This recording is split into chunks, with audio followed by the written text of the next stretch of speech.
वीतराग विज्ञानता, शिव स्वरूप शिव का, नमहु त्रियोग संहारिके।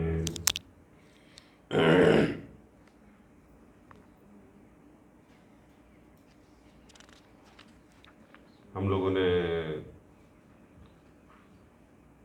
हमारी कक्षाओं की चर्चा की श्रृंखला में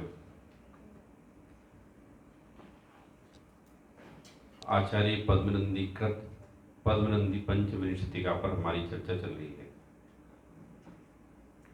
हम लोग सत्संगति की बात कर रहे थे।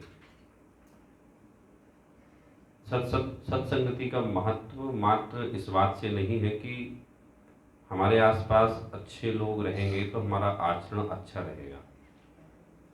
इसका सीधा सीधा संबंध हमारी आत्मानुभूति से, मोक्ष मार्ग से और अनंत दुखों को मिटाने से है। जिस तरह से हम एक घर बनाते हैं तो घर बनाने में हम ईंट, गारा, रेती, फिर फर्नीचर के लिए सामान, बहुत सारा सामान होता है। हम उस घर बनाने में किसी भी सामान को इग्नोर नहीं कर सकते कि कोई सा भी सामान, कोई सा भी सब्जेक्ट लेस इम्पोर्टेंट है या मोर इम्पोर्टेंट है।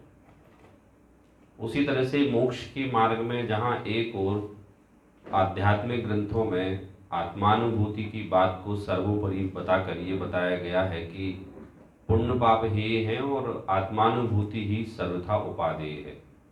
परंतु उस आत्मानुभूति तक पहुंचा कैसे जाए, हमारे सामने प्रश्न ये है। और आत्मानुभूति की बात तो बहुत दूर की हो जाती है ना, क्योंकि हमें समझ ही नहीं आता जब ऐसा कहा जाता है कि जीव और पुद्गल अलग अलग हैं। तो जिन लोगों का जनागम में प्रवेश नहीं है वे समझ ही नहीं पाते कि अलग अलग कैसे हैं। हमें तो एक दिखाई देते हैं, और जब एक दिखाई देते हैं तो ये अलग अलग कैसे हो सकते हैं। तो इसके लिए आचार्य ने कहा कि जिस तरह से किसी को गरिष्ठ भोजन ना पचता हो तो उसे उसके पहले थोड़ा सा लाइट भोजन कराया जाता है, खिचड़ी आदि खिलाई जाती है, फिर धीरे धीरे करके उसको गरिष्ठ भोजन कराया जाता है। उसी प्रकार से जैसे सीधी आत्मा समझ में ना आए या जो सीधा आत्मा तक ना पहुंच पाए, उसके लिए आचार्य कहते हैं कि पहले सदाचार और सदाचार से संबंधित बातों को जानना और जीवन में अपनाना बहुत आवश्यक है। तो उसी संबंध में हम लोगों ने चर्चा प्रारंभ की है सत्संगति के महत्व की, कि भाई सत्संगति का क्या महत्व है। हमने आचार्य ने जो जो इसमें गाथाएं कही हैं उन गाथाओं पर हमने चर्चा की थी। तो इसमें एक गाथा जो हमने पढ़ी थी 47 नंबर की, उसमें बहुत क्लियर मुनिराज ने कहा है कि संसार में कितनी विपत्ति आ जाए, कितनी दुख आ जाए, मरण तक हो जाए, तो भी हमें दुर्जनों का साथ, दुर्जनों की संगति करना हमें उचित नहीं है। इसको हम थोड़ा सा अपनी प्रोफेशनल लाइफ या स्कूल की लाइफ या हम लौकिक में घटित करके देखते हैं। सदैव सब लोगों का एक बचपन से एक सपना रहता है या एक सोच रहती है कि हमें अपने जीवन में आगे बढ़ना है। हम स्कूल में भी देखते हैं या कॉलेज में दो प्रकार के लोग रहते हैं, एक अच्छे लोग, एक बुरे लोग। जो अच्छे लोग बोलते हैं हम जिनको, वो सदैव अपने अध्ययन में, चिंतन में मनन रहते हैं, और जो बुरे लोग रहते हैं वो निरंतर मस्ती करते हैं या खुरापाते करते हैं या वैसे काम करते रहते हैं जिनका सीधा संबंध उनके पढ़ने से नहीं है। तो हम स्कूल में क्या करते हैं या कॉलेज में कि भाई अच्छे लोगों की संगति में रहकर हम भी अच्छे हो जाते हैं, और अगर कोई बुरे लोगों की संगति में रहता वही बुरा हो जाता है। कुछ इसी प्रकार से यहाँ भी आचार्य कह रहे हैं कि अब आपको किसकी संगति में रहना, तो बनना क्या है पहले ये डिसाइड करो। आपका टारगेट क्या है, आपका मार्ग क्या है, पहले तो ये डिसाइड करो। देयर आफ्टर आप किन की संगति में रहना उनके बारे में विचार करो। तो पहले तो बनना क्या है, तो मैं कोई बहुत बड़ी बात आपको नहीं बोलता हूँ कि हमें तो भगवान बनना है सीधा। अल्टीमेट बनना वही है, लेकिन उसके बनने के पहले हम ऐसा बोले कि हमें एक जैन सच्चा श्रावक बनना है, हम ऐसा विचार करें। मतलब भगवान बनने का टारगेट अभी दूर है, हमें जैन सच्चा श्रावक बनना है। अब उसके लिए क्या क्या करना पड़ेगा, ऐसी कौन कौन सी क्रियाएं हैं, ऐसी कौन कौन सी बातें हैं जो हमें करना पड़ेगी। जैन सदाचार संसार का सर्वोत्कृष्ट सदाचार माना जाता है। आप अगर आपको विश्वास ना हो तो आप अन्य दर्शनों के सदाचार की परिभाषाएं पढ़ें और उन परिभाषाओं की गहराई में जाएंगे तो आपको ज्ञात होगा कि जैन सदाचार जिस लेवल तक जीव को ले जाता है उस लेवल तक संसार के किसी भी दर्शन में सोचने तक की सामर्थ्य कभी ना थी। केवल एक जैन आगम ऐसा है जो जमी कंद को खाने का निषेध करता है, पता है आपको? जैन आगम जमी कंद को खाने का निषेध करता है, इसके अलावा और कोई दर्शन जमी कंद को खाने का निषेध ही नहीं करता। जितनी अहिंसा और दया की बात जनागम में की गई है उतनी अहिंसा और दया की बात संसार की किसी फिलॉसफी में नहीं की गई। तो यहाँ सज्जनों की संगति वाली बात में हमने सुबह देखा, अब हमारे सामने बात आती है कि चलो हमने स्वीकार कर लिया कि सज्जनों की संगति में रहें, तो अब हमें ज़रा सज्जनों की परिभाषा बताइए, सज्जनों के लक्षण बताइए और उनकी संगति में कैसे रहा जाए वो बताते हैं। ये तो आप सब लोग जानते हैं कि देखिए फ्री में तो कोई चीज़ मिलती नहीं है, जो चीज़ हमें लगती है ना फ्री में मिली वो भी फ्री में नहीं मिलती। मैं उदाहरण के लिए बता रहा हूँ, जैसे हमें क्या लगता है हम जो वीडियोस देख रहे हैं यूट्यूब पर वो फ्री में देख रहे हैं, फ्री में नहीं है। आप उसके पीछे का अगर लॉजिक समझेंगे तो आपको समझ में आएगा कि आप यूट्यूब के कंज्यूमर हैं आप, और आप जो टाइम दे रहे हैं उनको देखने का वो उनकी कीमत है, मतलब यू आर पेइंग समथिंग। तो हम क्या समझते हैं कि paying something it means in terms of money, वो पैसे के रूप में पे नहीं कर रहे हैं आप उनको। आप किस रूप में पे कर रहे हैं उनको? आप टाइम पे कर रहे हैं, वो टाइम उनकी कमाई है। सैकड़ों लोग, लाखों करोड़ों लोग यूट्यूब को टाइम दे रहे हैं और यूट्यूब आपके टाइम से धन अर्जन कर रहा है, ठीक है। ऐसे ही हमें संगति सज्जनों की कैसे मिलेगी? तो हमारी बात तो सब में घूम फिर के एक ही जगह आती है, कितना पैसा खर्च करना पड़ेगा? पैसा खर्च नहीं करना पड़ेगा। सज्जनों की संगति के लिए क्या खर्च करना पड़ेगा? हाँ, जो यूट्यूब से टाइम बचाकर, मतलब यूट्यूब एक एग्जाम्पल है, उससे टाइम बचाकर हमें सज्जनों की संगति में टाइम अपना देना पड़ेगा। पैसे से कुछ होने वाला नहीं। तो यहाँ जो इस ग्रंथ में सज्जनों की पूरी यहाँ बात की है, तो कहा कि साहब कि जो मुनि हैं वे सज्जन हैं, जो व्रतधारी हैं वे सज्जन हैं, जो जिन मार्ग पर चलने वाले हैं वे सज्जन हैं। तो मुनि सज्जनता के एक उत्कृष्ट उदाहरण हैं। अब साहब उनकी संगति में रहने से क्या होगा? जिस तरह से पारस पत्थर को लोहे पर स्पर्श कराया जाता है और वह पारस पत्थर लोहे को भी क्या बना देता है, उसी तरह से मुनिराज रूपी सत्संगति इस जीव रूपी लोहे को, मतलब हम जैसे सामान्य जीवों को भी विशेष रूप में कन्वर्ट कर देती है। देखिए मैं श्लोक बताता हूं यहां का आपको।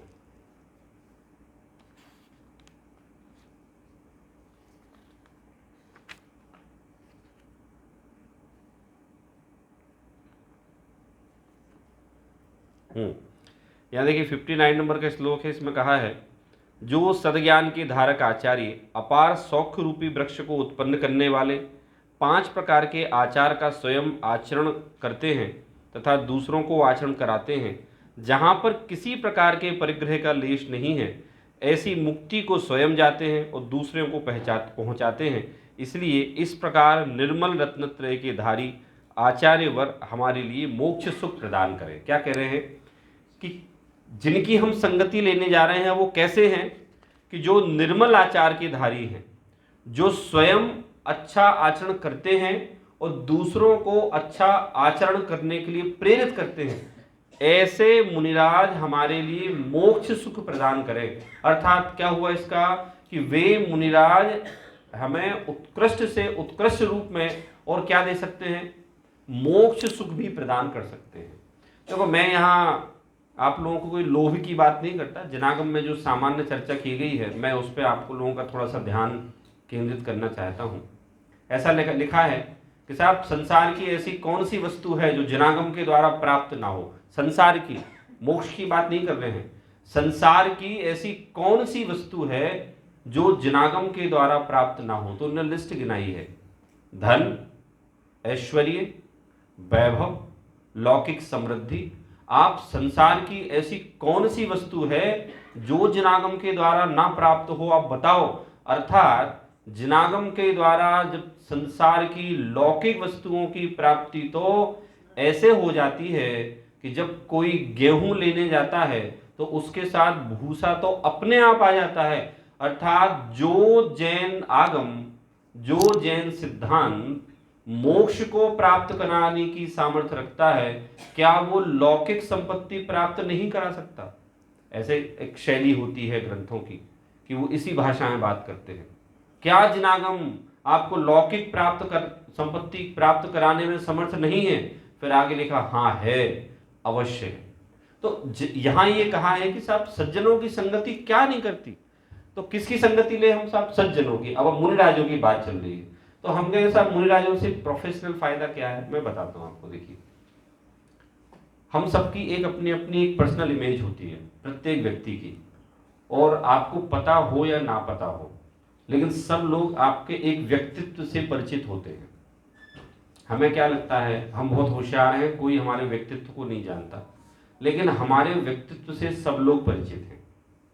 अगर हमारा व्यक्तित्व अच्छा है तो भी लोग परिचित हैं, और हमारा व्यक्तित्व अगर बुरा है तो भी लोग परिचित हैं। तो हमें अपना व्यक्तित्व कैसा बनाना, बोलो, अच्छा कि बुरा। अच्छा, उसको अच्छा बनाने की ट्रेनिंग कहाँ लेनी है ये बता दो हमें। अच्छा बनाने की ट्रेनिंग कौन सी स्कूल में जाने पड़ेगा हमें, कौन से इंस्टीट्यूट में जाना पड़ेगा। कहीं नहीं जाना आपको। बोले यहां आचार्य कह रहे हैं आपको कहीं नहीं जाना। रत्नत्रय के धारी जो मुनिराज हैं उनकी शरण लो। तो बोले फिर हम दूसरों को दिखाएंगे कि हम सज्जन हैं तो दिखेंगे ना, ऐसा नहीं होता है। देखिए क्या होता है कि मैंने सुबह आप लोगों को बताया था ना कि एक व्यक्ति अगर एक्चुअल में धनाढ्य है तो आपको उसके चेहरे का कॉन्फिडेंस, मतलब जो पहचानने वाला होगा ना, आपको उसके चेहरे का कॉन्फिडेंस, बातों में दृढ़ता देख के अपने आप समझ में आ जाएगा कि ये एक्चुअल में धनाढ्य है या नकली धनाढ्य है।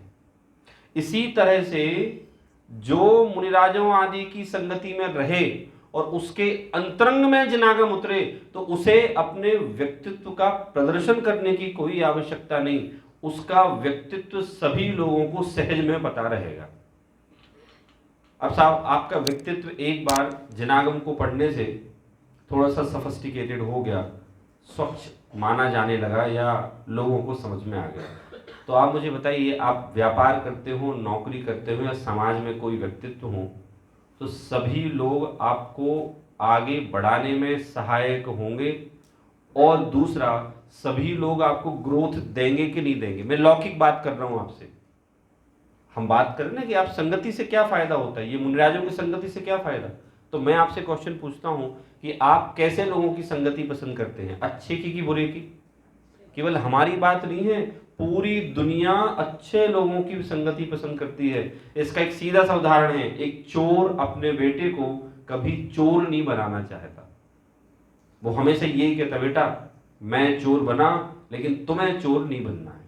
तो इसी तरह से जब हम इन सज्जनों की संगति लेंगे तो हमारा व्यक्तित्व स्वतः हमारे चेहरे पर कॉन्फिडेंस दिखेगा, हमारी बातों में दृढ़ता रहेगी। और जब बातों में दृढ़ता रहेगी तो हम नौकरी करें, व्यापार करें, हमें कहीं कोई समस्या आने वाली है ही नहीं। अच्छा, दूसरी बात, समस्या कब तक समस्या है, जब तक हम उसको समस्या माने। लेकिन जनागम के अध्ययन से तो आप समस्या को समस्या मानेंगे ही नहीं। क्या होता है, मैं सदैव इस बात का विरोधी रहा हूं कि हमारी व्यक्तिगत लाइफ हो या आपके बच्चों की लाइफ हो या मित्रों रिश्तेदारों की लाइफ हो, किसी को भी बहुत आरामदायक जीवन दिया जाए, मैं इस बात का सदैव विरोधी रहा हूं। मैं सबको बोलता हूं कि साहब आप अगर आप अपने बच्चे को सदैव हाथ पकड़ कर चलाते रहेंगे तो आप उसका कोई उपकार नहीं कर रहे हैं, आप उसके साथ बहुत बुरा कर रहे हैं, उसका जीवन खराब कर रहे हैं। आपने एक फेमस कहानी सुनी होगी, पंचतंत्र की कथा है कि साहब एक बच्चा स्कूल से एक बार एक पेंसिल चुरा के लाया और माँ ने कहा शाबाश बेटा, बढ़िया, आपने 1 रुपया बच गया। वो बच्चा, उसको प्रोत्साहन मिला उसको, वो एक दिन पूरा पेंसिल का बॉक्स ले आया स्कूल से, माँ ने फिर उसे प्रोत्साहन दिया। करते करते एक दिन ऐसा आया कि वो राज्य का सबसे बड़ा चोर बन गया और राजा को बड़ी समस्या थी कि भाई हमारे राज्य में कोई एक ऐसा चोर है जो कि समस्त चोरियों के लिए उत्तरदायी है। खोज की गई, चोर पकड़ा गया। राजा ने कहा भाई तुमने बहुत जघन्य अपराध किया है, लोगों की तुमने बहुत मेहनत से कमाई हुई संपत्ति का तुमने हरण किया है, तुम्हें तो फांसी की सजा दी जाएगी। फांसी की सजा डिसाइड की गई कि साहब तुम्हें कल फांसी होगी, तुम्हारी कोई आखिरी इच्छा है? बोले हाँ है, मुझे अपनी माँ से मिलना है। माँ को बुलाया गया। माँ रो, अरे बेटा तू फांसी चढ़ रहा है, माँ पास में आओ तुम्हें गले लगना है। और माँ की नाक काट ली। बोले माँ, वो बेटा तुमने मेरी नाक काट ली, नालायक हो तुम। माँ ये नाक, मैं मरते मरते तुम्हारी नाक इसलिए काट रहा हूं कि तुम्हें सदैव इस बात का याद रहे कि तुमने मेरा जीवन खराब किया। कैसे खराब किया? जब मैं पहले दिन एक पेंसिल चुरा के लाया था, अगर उस दिन तुम मुझे मारती, अगर तुम मुझे चोरी के कंफर्टेबल जोन में ना लाती तो शायद आज ये दिन ना देखना पड़ता। इसी तरह से मैं सदैव इस बात का विरोधी रहा हूं कि हमारा व्यक्तिगत जीवन हो या फिर हमारे बच्चों का, रिश्तेदारों का बहुत कंफर्टेबल जीवन देने से वो इस बात को भूल जाते हैं कि संसार में कठोरता भी है। सज्जनों, जब हम मुनिराजों को देखेंगे तो हमें क्या शिक्षा मिलेगी? हमारे मुनिराजों का बाह्य जीवन कितना कठोर है, लेकिन विचारों में कितनी कोमलता है। देखो इस शिविर में तो वैसे कोई, ऐसे देखें तो कोई प्रतिकूलता है ही नहीं, ना खाने की ना रहने की। लेकिन मैं कहीं भी कोई जाए और इस बात पर बहुत कंप्लेन करे कि सौरभ जी यहाँ के गद्दे अच्छे नहीं, यहाँ का खाना अच्छा नहीं, मैं उनको समझाता हूँ इस बात को कि आप यहाँ किस दृष्टि को लेकर आए हो। आप यहाँ अध्यात्म को ग्रहण करने की दृष्टि को लेकर आए हो कि आप बाह्य की लौकिक अनुकूलता को लेकर आए हो। अगर आपने ऐसा विचार किया कि साहब मुझे घर जैसी सुविधाएं यहाँ मिलना चाहिए, तो घर जैसी सुविधा तो केवल घर में मिल सकती और कहीं नहीं मिल सकती। तो मुनिराज की संगति में जाने से यह फायदा हुआ कि उनके कठोर आचरण को देखने मात्र से हमें यह समझ में आएगा कि जीवन में प्रतिकूलताओं के आने के पश्चात भी अगर उनको प्रतिकूलता माना जाए तो प्रतिकूलता है। भाई आज इतनी समस्या क्यों है? देखो आजकल जैसे अपन सॉफ्टवेयर की भाषा में बात करते हैं कि सॉफ्टवेयर क्या होता है। भाई हम लोग जो प्रोग्रामिंग करते हैं और उस सॉफ्टवेयर को हम जो बताते हैं, जो डेटा फीड करते हैं, वो उसका आउटपुट हमें देता है। ठीक है, अब हमारे सॉफ्टवेयर में हमने खुद को या दूसरे को ऐसा बना दिया कि हमारे सॉफ्टवेयर में हमने ये डाल दिया कि साहब दुनिया में, जीवन में कठिनाइयों नामक कोई वस्तु होती नहीं है, समस्याएं नामक कोई वस्तु होती नहीं है, और हमने डेटा डाल दिया। लेकिन समस्याएं तो आएंगी। नियम क्या है? नियम सुन लो आप। संसार में कोई भी ऐसा प्राणी नहीं जिसका सदैव पुण्य का उदय चले या सदैव पाप का उदय चले। आज तक तीर्थंकर से बलि तिन की नहीं चली। मैं आपको पौराणिक उदाहरण बताता हूं, पांडवों का उदाहरण बताता हूं। 5 पांडव थे। इसके थोड़े पीछे ले चलता हूं कि साहब एक क्या भानु कर्ण करके था, कोई राजा था, सेठ था। तो उसने मुनिराज से पूछा कि साहब मेरे यहाँ साहब बच्चा नहीं है, साहब कब होगा मेरे यहाँ बच्चा? बोले तुम्हारे यहाँ तो नहीं होगा, लेकिन तुम्हें एक दिव्य तेजस्वी बालक मिलेगा। अभी कुंती और जो उनके पिता थे पांडु, तो वो मिले भी नहीं थे कि बालक का जन्म हो, तो भी मुनिराज ने घोषणा की कि भाई तुम्हें एक दिव्य तेजस्वी बालक मिलेगा। अब वो आप पढ़ना पांडव पुराण में, वो एक अलग कथा है कि साहब कुंती और पांडु के कर्ण पुत्र को क्यों त्याग दिया गया था। ये जो पांडु थे ना, ये पांडु देखने में अच्छे नहीं लगते थे। ये इनका कलर पीला था, इनको पीलिया हो गया था, पहले तो बिगड़ गया होगा, तो इनका कलर, इनका नाम इसलिए पांडु था। पांडु मतलब पीले। तो उनके कुंती के पिताजी ने विवाह करने से मना कर दिया था। तो वो इनके विवाह के कर्ण पहले की संतान, और कुंती ने लोक लाज के भय से कर्ण का परित्याग किया। वो कोई सूर्य पुत्र नहीं थे, वो कोई मतलब वो उनके सतीत्व पर लांछन लगाना है। वो तो ऐसा है कि वो जो कोई भानु नाम के राजा थे उनको कर्ण मिला तो ये भानु पुत्र है, ये तो भानु मतलब सूर्य। अब साहब पांचों पांडव हुए, 2 पुत्र माद्री से हुए, 3 पुत्र कुंती से हुए, तो 3 पुत्र तो मोक्षगामी थे। अब साहब दुर्योधन शुरू से इन पर बहुत ईर्ष्या रखता था, पांचों पांडवों पर। क्यों रखता था सुन लो आप, इसमें लिखा है, अभी आएगा कि साहब दुर्जन सज्जनों पर कैसी दृष्टि रखते हैं। सज्जन किसी का कुछ नहीं बिगाड़ते, सज्जन किसी से कुछ नहीं कहते, वे सदैव अपने ज्ञान के आनंद में रहते हैं और निरंतर ज्ञान में ही प्रगति करते हैं। लेकिन दुर्जनों की ये आदत है कि सज्जनों की प्रकृति को सहन नहीं कर सकते। तो इसी तरह से दुर्योधन आदि थे पांचों, वो दुर्योधन आदि उनके भाई थे, शुरू से पांचों पांडवों को टारगेट बना रखा था। अब साहब ये घोषणा हो चुकी थी कि इनमें से 3 पांडव जो हैं वो चरम शरीरी हैं। जब बात आई कि साहब लाक्षागृह जो एक एपिसोड हुआ था उसमें इनको जलाने की बात आई कि साहब इनको जला दो, जला दिया गया। तो जलते कैसे, तो विदुर को मुनिराज का स्टेटमेंट पता था। विदुर ने कहा मर ही नहीं सकते वो, क्यों, उनमें से 3 तो चरम शरीरी हैं और चरम शरीरियों का तो मरना संभव ही नहीं है।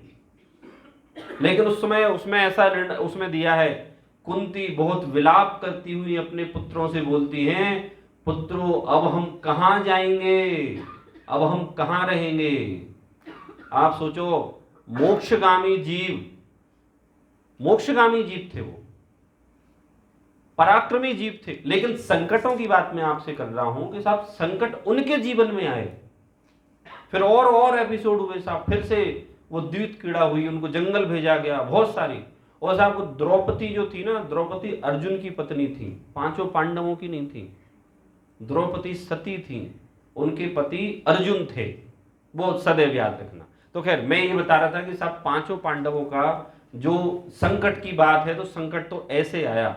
और जो भीम को एक गदा मिली, गदा, वो भी गदा उनकी बहुत शक्तिशाली गदा थी। वो कैसे मिली, सिद्धि किसी और ने की थी और इनके हाथ में आ गई वो सिद्धि की हुई गदा। तो इस तरह से पांडवों ने संकट भी देखा, खूब समृद्धि भी देखी। अंततः निष्कर्ष हमने ये निकाला, संसार में भले ही उसी भव से मोक्ष जाने वाले जीव क्यों ना हो, तो भी संकट से बचा नहीं जा सकता। अगर आप ऐसा सोचते हैं कि साहब हमारे जीवन में कभी संकट ना आए, तो हम कहेंगे आपकी ये मिथ्या कल्पना है, क्योंकि उस संकटों से तो उसी भव से जाने वाले जीव भी नहीं बचे। आप किसी स्त्री का पाप का उदय कल्पना कर सकते हैं कि अंजना सती जो थी साहब, वो उनको ससुराल से निकाल दिया, पिता के पास गई, पिता ने निकाल दिया, देखा ही नहीं चेहरा।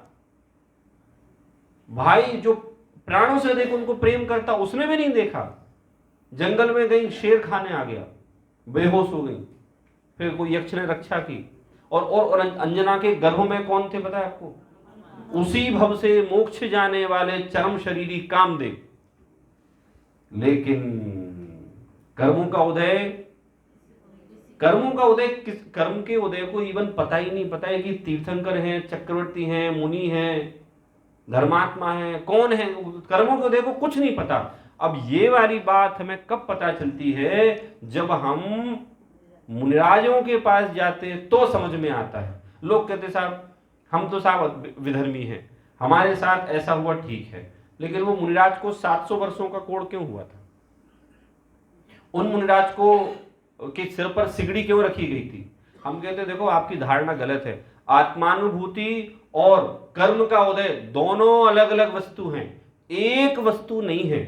आत्मानुभूति और कर्म का उदय, गज कुमार मुनिराज अपने आत्मा के आनंद में निरंतर रहने के बाद भी उनके सर पर सिगड़ी रखने रूप पाप का उदय आया। तो क्या हुआ भैया, पाप के उदय से वे मुनिराज क्या कहलाए, पापी हो गए क्या?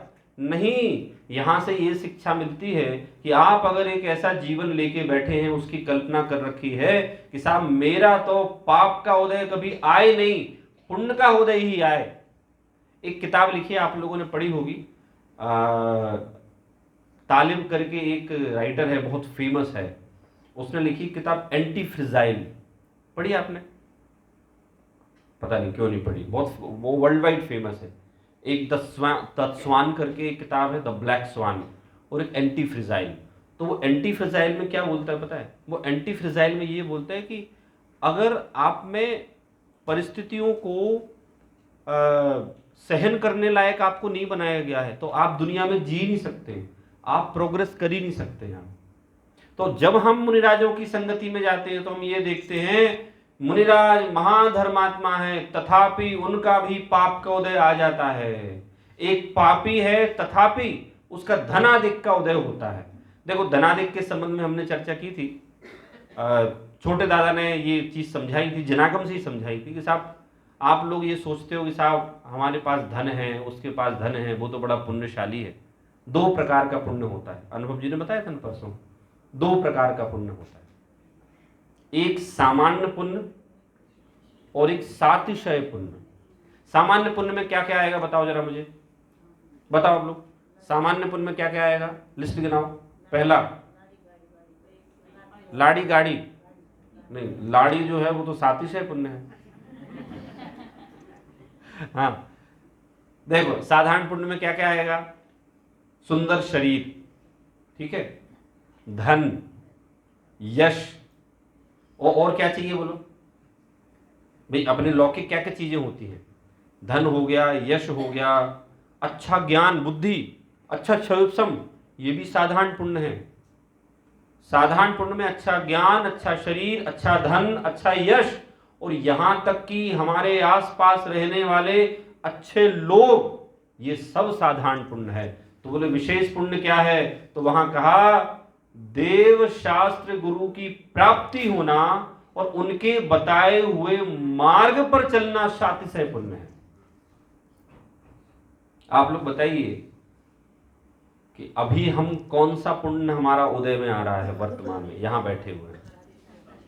आपको क्या लगता होगा पंडित जी, आप सीट पे बैठते हो ऐसी बड़ी बड़ी देते हो ना, मतलब हम यहां बैठे सातिशय पुण्य, और नीचे हम जो चिप्स खा रहे थे वो कौन सा था? चिप्स खा के आए ना आप लोग, अभी कैसी लगी? तो पुण्य कौन सा कहलाया वो? देखो सुनो, आप मैं बता रहा हूं, सुनो, अपन होटल में रुकने जाते हैं, होटल में रूम बुक कराते हैं 48 घंटे के लिए, तो क्या उस 48 घंटे में आप केवल बेड पे सोते ही रहते हो भाई? बाहर लॉबी में भी जाते हो, घूमने भी जाते हो, काम करने भी जाते हो, होटल का चार्ज बराबर लगता है कि नहीं लगता है? लगता है ना।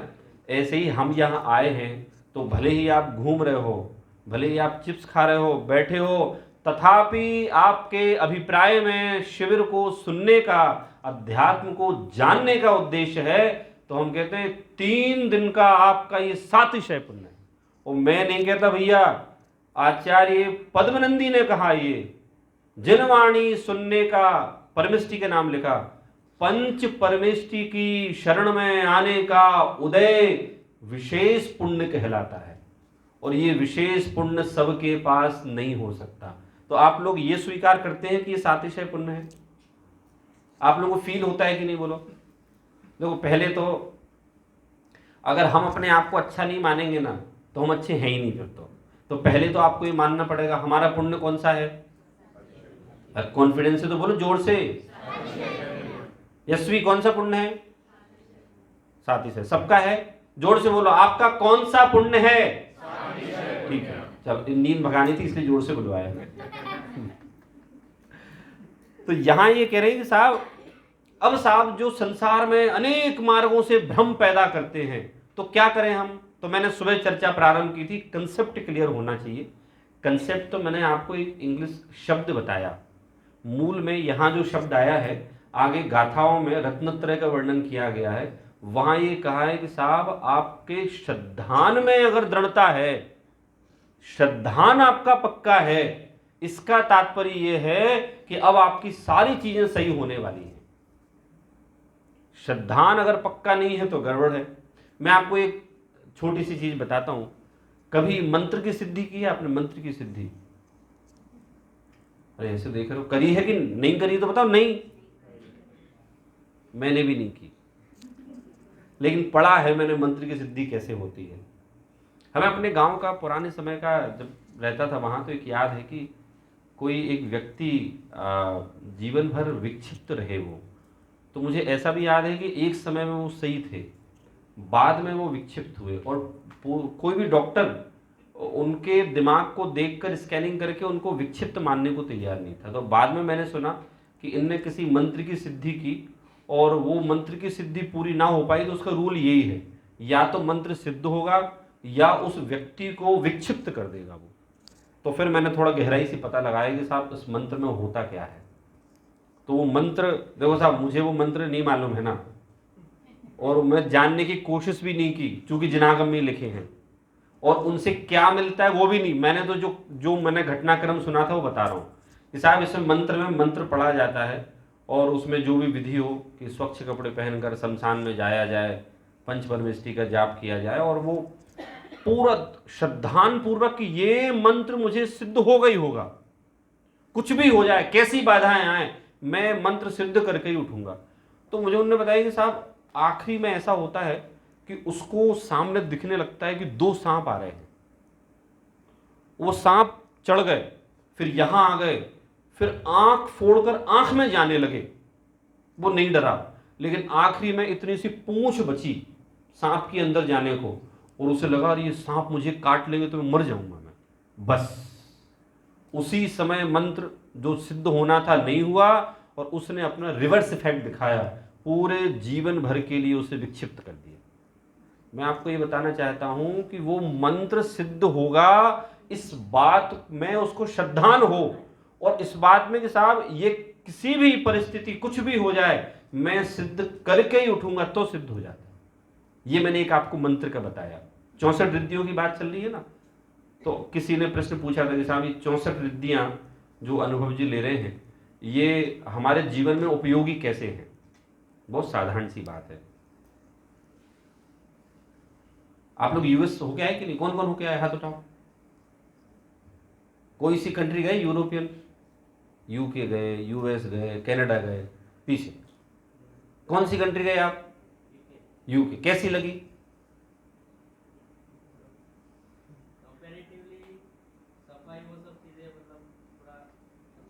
सफाई अच्छी है? अरे बताओ, मैं मजाक नहीं उड़ाऊंगा आपका। उनका स्टाइल और जो सिस्टम है वो यहाँ से डिफरेंट है। हाँ तो देखो, रहेगा, हर आदमी अलग अलग है ना, पांचों के लिए बराबर थोड़ी है, तो उनका अलग रहेगा। लेकिन फिर भी चलो अपन ऐसा कि भाई साहब वेस्टर्न कंट्री में कोई जाता है साहब, और ये सौरभ जी क्या सिस्टम है, सब कुछ ऑटोमेटिक, ये सफाई ऐसी, ये बढ़िया ऐसा। हमारे इंदौर में भी आना, इंडिया की क्लीनेस्ट सिटी है, आपको फील होगा कि आप सही में भारत के सबसे स्वच्छ शहर में खड़े हैं। पूरे इंदौर में घूमने के बाद भी लास्ट ईयर दिल्ली की टीम आई थी, इतना सा कागज का टुकड़ा नहीं ढूंढ पाई रोडों पे।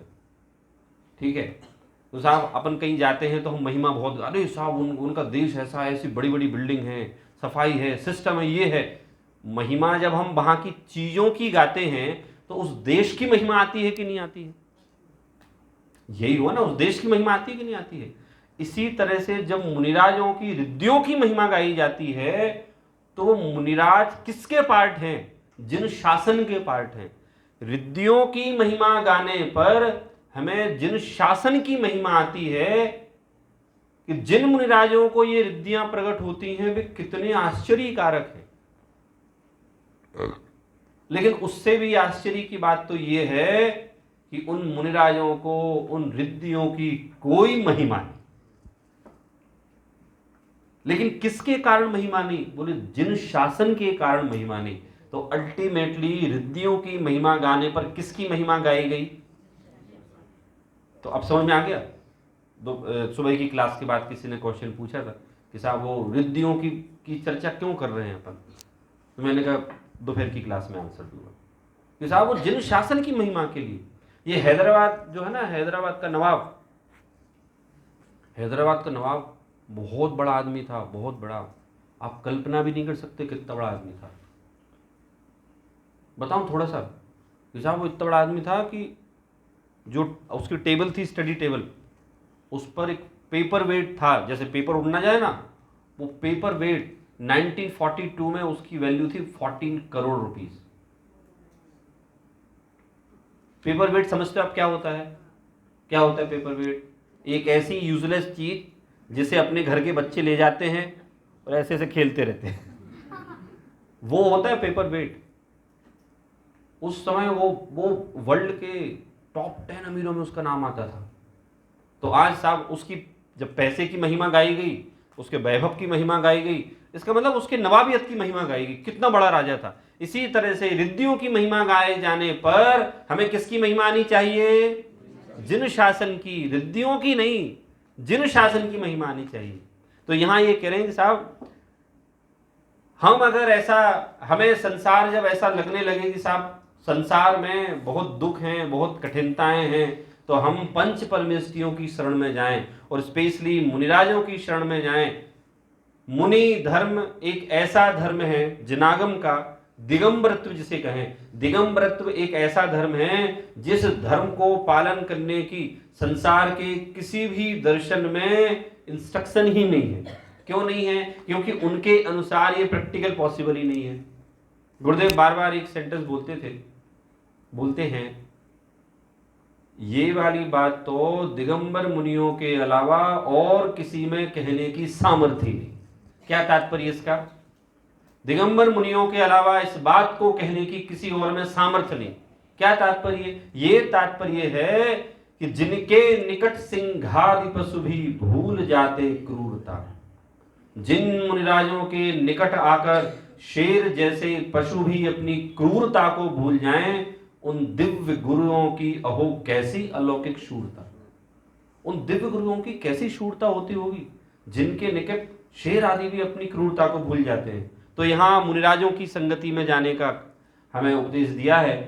अब साहब उनके पास जाने से और क्या होता है, तो एक शब्द का प्रयोग किया यहां, वो सुनना ध्यान से। उनने कहा शरीर को क्रश मत करो। क्रश मतलब समझ गए ना? शरीर को मत सुखाओ। उनने ये कहा व्रत करके शरीर को क्रश करने से कुछ नहीं होगा। तो बोले तो क्या करो? बोले मोह को क्रश करो। क्रश मतलब वो कुचलना नहीं है, यहां CRUSH नहीं है। यहां क्रश करना मतलब छीण करना। अपन भोजन नहीं करते ना, तो हमारा शरीर थोड़ा सा शिथिल हो जाता है, दुर्बल हो जाता है। तो यहां आचार्य कह रहे हैं कि आप अपने शरीर को क्रश मत करो, दुर्बल मत करो। किसको करना है? मोह को। फिर उनने यहां से मोह की चर्चा प्रारंभ की है कि साहब आपको अब अगर देखो एक सीरीज चल रही है पूरी, सज्जनों की संगति, सज्जन कौन और वो सज्जनों से क्या सीखें। तो बोले मुनिराज का जीवन इस बात का प्रत्यक्ष उदाहरण है कि शरीर आदि से मोह कैसे तोड़ा जाए। हमारे जनागम में सैकड़ों उदाहरण पड़े हैं जिसमें मुनिराजों की महामहिमा गाई गई है। आपने वारिशेण और पुष्पडाल की कहानी सुनी होगी, बहुत सरल है, सबने सुन रखी है। उसमें जो वारिशेण मुनिराज थे वो कितने पक्के थे, अपने राज्य को, वैभव को, स्त्रियों को, सबको छोड़कर क्या हो गए? वो मुनि हो गए। इसका तात्पर्य हुआ संसार की समस्त संपत्तियों से बहुमूल्य अगर कोई है तो वो क्या है? मुनि दशा, आत्मकल्याण का भाव। अब हम पे आ जाते हैं। अब मैं आपसे क्वेश्चन पूछता हूं, एक तरफ जनागम रखा हो और एक तरफ आपका जीवन हो, आपके सामने ऑप्शन ये हो, अगर आप संयम छोड़ दोगे तो आपका जीवन बचेगा, अर्थात जनागम छोड़ दो तो जीवन बचेगा। अब हमें निर्णय लेना है, क्या निर्णय लेंगे हम? जीवन बचाएं कि जनागम छोड़ें? सही उत्तर देना। हमारा निर्णय क्या होगा? जीवन बचाएंगे कि जनागम बचाएंगे? नहीं, झूठ उत्तर नहीं सुनना है मेरे को। धन जी ने कहा जनागम बचाएंगे, झूठ है ये। सही उत्तर क्या है? क्या बचाएंगे? सुनो, जीवन तो वैसे भी आप बचाओ या ना बचाओ, आचार्य कुंद कुंद तो उद्घोषणा कर रहे हैं, मारो न मारो जीव को। और फिर कह रहे हैं निज आयु क्षय से मरण हो, यह बात जिनवर ने कही। कहते हैं अगर आपका मोह कृश नहीं हुआ, अगर आपका श्रद्धान पक्का नहीं हुआ, तो आप सदैव क्या कोशिश करेंगे, क्या छोड़ दें? जीवन को बचा लें और क्या छोड़ दें? जिनागम को छोड़ दें। सबका यही निर्णय होगा पक्के में। लेकिन अगर आपका मोह कृश है और आपका श्रद्धान पक्का है, तो आप क्या विचार करेंगे? 3 लोक की संपदा भी अगर मुझे दी जाए और उसकी कीमत पर जिनागम छोड़ने का मुझसे बोला जाए, तो मैं कदापि नहीं छोड़ूंगा। लेकिन ऐसा वाक्य निकलेगा कब? क्वेश्चन तो ये है, कब निकलेगा बोलो आप लोग? वितरा कब निकलेगा सेंटेंस? वैसे तीसरी दुनिया की बात लग रही होगी नहीं है? स्वरूप जी ऐसा कैसे हो सकता है? जीवन की दम पर हम जिनागम तो छोड़ सकते हैं, लेकिन जीवन कैसे छोड़े? अरे हम लोग पता है यहां तक कैसे पहुंचे? अगर हमारे पूर्वज बलिदान न देते तो हम आज यहां तक नहीं पहुंच सकते थे। हमारे कई पूर्वजों ने जिनागम को बचाने के लिए अपने प्राणों की आहुति दे दी, जिसमें से एक महान विद्वान पंडित टोडरमल जी। किन के लिए आहुति दी? हमारे लिए। मैं कहता हूं पक्के में कुछ लोग गए होंगे, पंडित जी राजा से माफी मांग लो, प्राण बच जाएंगे। क्या कहा होगा टोडरमल जी ने? निज आयु क्षय से मरण हो, यह बात जिनवर ने कही। कैसे बचावे बे मुझे जब आयु दे सकते नहीं, आयु हर सकते नहीं।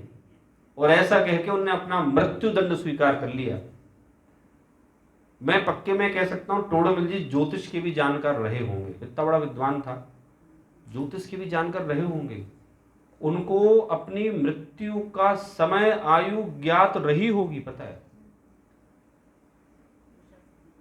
परंतु वो आप याद रखिए, उनने अपनी जिनागम से समझौता करके आयु को तनिक भी बचाने की कोशिश नहीं की। तो यहां क्या कह रहे हैं कि साहब आप पहले तो मुनिराजों की संगति करो, और संगति से क्या सीखो? श्रद्धान, वो मोह को क्रस कैसे करना है, और मोह को क्रस कैसे करके फिर क्या पक्का करो अपन? श्रद्धान। जब श्रद्धान पक्का होगा तो फिर आपको कभी कोई कंफ्यूजन रहने वाली है कि नहीं?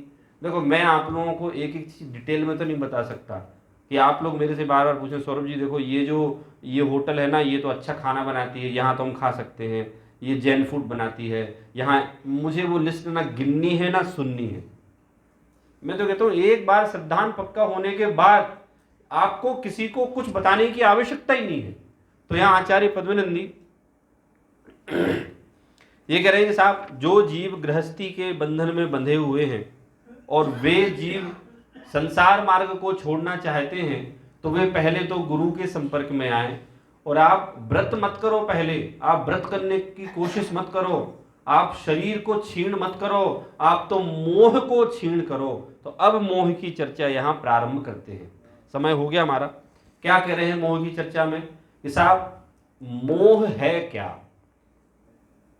जो पदार्थ हमारा है नहीं, उस पदार्थ, लिख लेना आप लोग, लिख सकते हैं, जो पदार्थ हमारा है नहीं उस पदार्थ को अपना मानने का भ्रम, जो पदार्थ हमारा है नहीं उस पदार्थ को अपना मानने का भ्रम या अपना मानना, उसे क्या कहते हैं? मोह। मोह के कारण ही हम पर पदार्थों को अपना मानते हैं। क्यों मानते हैं? क्योंकि वो पदार्थ तो अपने आप में इस बात को कह रहा है मैं क्या हूं। पर का तात्पर्य क्या है? पर का तात्पर्य मैं आपसे अलग हूं, आप भिन्न हैं, मैं भिन्न हूं। फिर भी मोह के कारण से पर पदार्थ में कैसे भाषित होते हैं? उदाहरण आया ग्रंथों में मुनीम का और सेठ का। दिन रात मुनीम पैसे को संभालता है, जब फैक्ट्री में आग लगती तो हार्ट अटैक किसको आता है? मुनीम को कि सेठ को? सेठ वहां है नहीं, सेठ वहां है नहीं, महीनों से आया भी नहीं। सारे लोग मुनीम को ही मालिक मानते हैं। मुनीम को कुछ नहीं हुआ रोज संभालने के बाद भी। अटैक किसको आया? क्यों आया? क्योंकि अब मोह किसको था? अपनत्व किसको था? अच्छा, अब देखो, धन तो मुनीम का भी अपना नहीं और धन सेठ का भी अपना नहीं, परंतु यहां कह रहे हैं मिथ्यात्व के वशीभूत होकर ये जीव मोह के कारण पर पदार्थ को अपना मान बैठा है। इसी कारण से ये उनके अनुकूल होने पर अपने आप को सुखी मानता है और प्रतिकूल होने पर क्या मानता है? दुखी मानता है।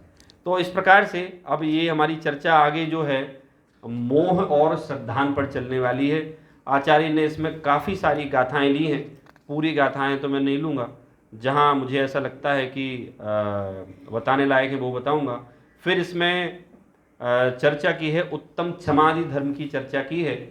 तो वो कैसी चर्चा की है कि जब ये जीव सज्जनों की संगति में आता है, सत्संगति में आता है, सत्संगति में मुनिराज की में आता है, मोह क्षीण होता है, श्रद्धान पक्का होता है, तो ये उत्तम क्षमादि गुण इसको प्रकट होने लगते हैं।